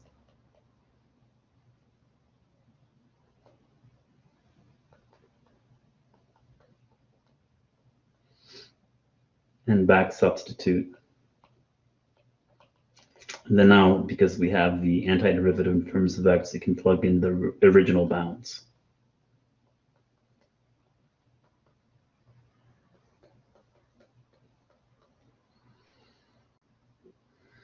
So that's pi 1 minus 1 over e, if you will. Okay.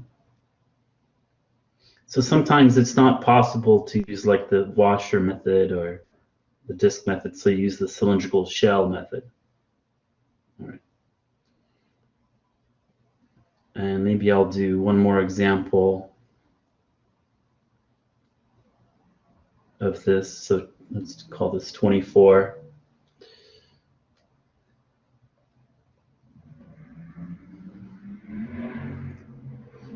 So imagine we have a region in the xy plane. Okay, that's inside a disk of radius 2. Okay, but where x is greater than 1. So imagine x equals 1. So a vertical line, and we're looking at the region where x is greater than 1. So the region that's inside the circle but to the right of the line is this region. Okay. And so what we're going to do is rotate this region about the y-axis.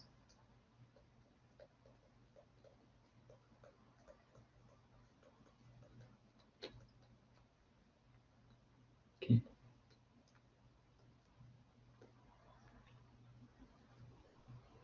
Okay, that'll fix it. All right.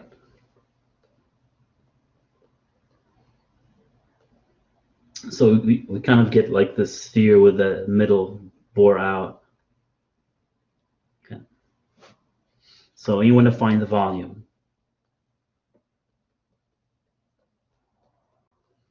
Okay. Now here I could use the washer method, right? So let's set up the integral using washer method. Okay, so for a given y value, you take a cross section, and what you get is an angular region. Okay. Okay, so the area of that region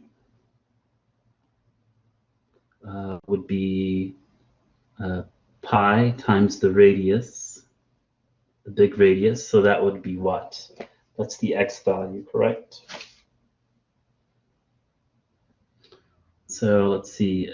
So that if x squared plus y squared equals 4 in the circle, then the x value, let's just take the positive version of this, would be square root of 4 minus y squared. And then you're squaring that because you're finding area. And then you subtract out the smaller disk.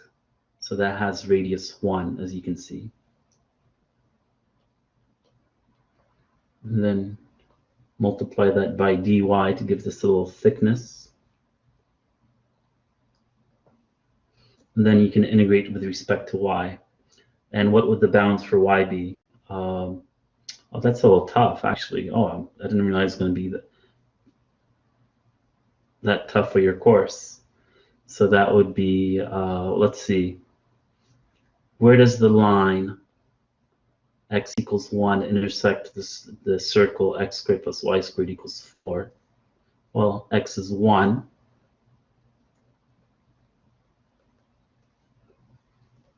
So y would be plus or minus square root of 3. So that would be the bounds with respect to y. That's using washer method. This is the last thing I'm doing, by the way, tonight. So unless you have questions, I'll be happy to go over any previous material. There, okay. It is a cumulative exam, so let me just finish this. So now we do the shell method, or cylindrical shell. Okay.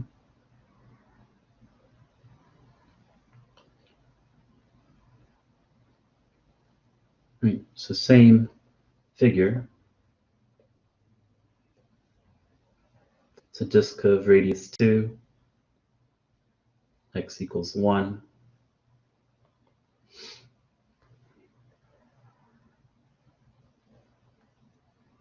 You rotate this about the y-axis.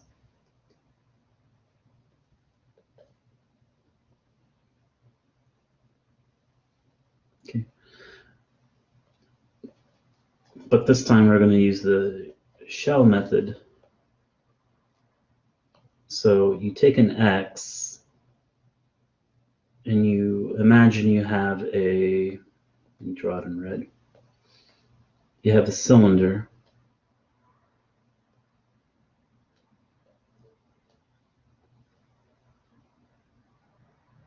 Okay. Now what's the circumference of the cylinder? The length of the circle, right, around the circle? Well, that would be 2 pi times the radius, okay, where the radius would be just the x value. Okay, and what's the height of the cylinder? Well, that's, if you have your circle, you can solve for y. Take the square root and get plus or minus square root of 4 minus x squared. So of course the upper hemisphere, or upper semicircle, is where y is positive. And the lower semicircle is where y is negative. And so the height is the difference, right, between the upper semicircle and the lower semicircle. So you take the difference there, and you get that minus that is their negative, so 2 times 4 minus x squared.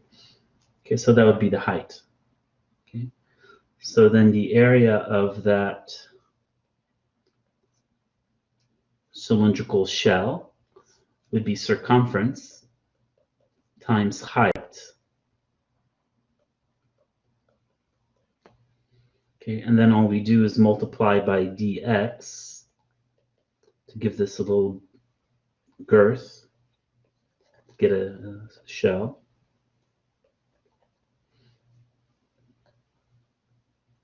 Okay, and that gives us a differential amount of volume, and then we would integrate with respect to x as x goes from 1 to 2. Okay, and then that can be done via a substitution. So we have the washer method and the shell method. Okay. And you can, as an exercise, you can evaluate these to see if you get the same number. I hope so. Okay.